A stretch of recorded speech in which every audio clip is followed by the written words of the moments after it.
जय श्री कृष्णा। राधे राधे। कार्तिक मास शुक्ल पक्ष की नौमी तिथि को मनाई जाने वाली अक्षय नवमी या आंवला नवमी के दिन आंवल्या राजा की पौराणिक कथा प्रचलित है। आइए ये कथा सुनते हैं। एक राजा था, उसका प्रण था वो रोज 1.25 मन आंवले का दान करके ही अपना खाना खाता था। इसी कारण से उनका नाम आंवल्या राजा भी पड़ गया था। एक दिन राजा के बेटे बहू ने सोचा कि राजा यदि प्रतिदिन इतना अधिक मात्रा में आंवला दान करेंगे तो इस प्रकार से उनका तो सारा खजाना ही खाली हो जाएगा। इसलिए बेटे ने राजा से कहा कि पिताजी, आपको इस प्रकार का दान बंद कर देना चाहिए। बेटे की बात सुनकर राजा को बहुत दुख हुआ और राजा रानी ने बिना किसी को कुछ बताए वो महल, राज्य सब कुछ छोड़ दिया और वन की ओर चले गए। राजा रानी वन में आंवला दान नहीं कर पाए और अपने प्रण के कारण कुछ खा भी नहीं पाए। इसी प्रकार से 7 दिन बीत गए। तब भगवान विष्णु ने सोचा कि यदि मैंने इन दोनों का प्रण नहीं रखा, इनके सत का मान नहीं रखा, तो ये दोनों भूख के कारण ही अपने प्राण त्याग देंगे और ये कथा संसार में मेरे अपयश का गान करेगी।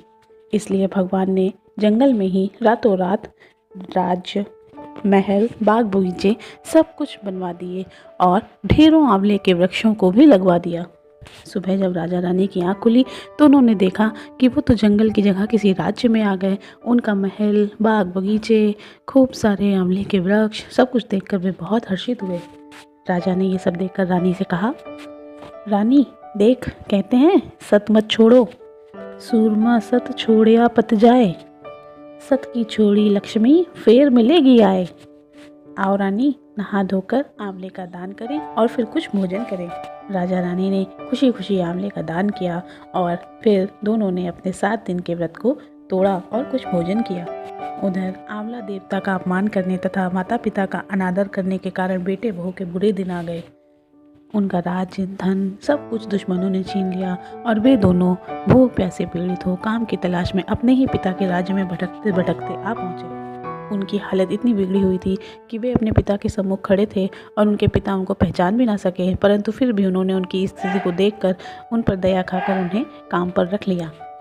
बेटा बहू ने कभी ये भी नहीं सोचा था कि अपने माता पिता को घर से निकालने के बाद वे इतने बड़े राज्य के अधिकारी बन जाएंगे। इसी कारण से वे भी उनको ना पहचान सके। एक दिन बहू ने अपनी सास के बाल गूंथते हुए उनकी पीठ पर एक मस्सा देखा। वो मस्सा देखकर वो रोने लगी और ये सोचने लगी कि हमने अपने माता पिता को आंवले का दान धन नष्ट होने के डर से ही मना किया था। आज न जाने वो लोग कहाँ होंगे। और ऐसा सब कुछ सोचते हुए उसकी आंखों में आंसू भर आए और उसकी आंखों के आंसू सासू माँ की पीठ पर गिरने लगे। सासू माँ तुरंत पीछे पलटी और पूछी कि तुम रो क्यों रही हो।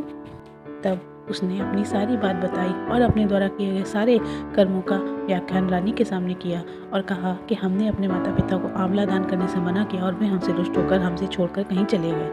ये सब सुनकर रानी सारी बातें समझ गई और वे जान गई कि ये उन्हीं के बेटे बहू हैं। और उसके बाद राजा रानी ने उन्हें माफ़ किया और उन्हें अपने राज्य में जगह दी और ये भी समझाया कि दान करने से कभी कुछ घटता नहीं बल्कि दुगना बढ़ता ही है।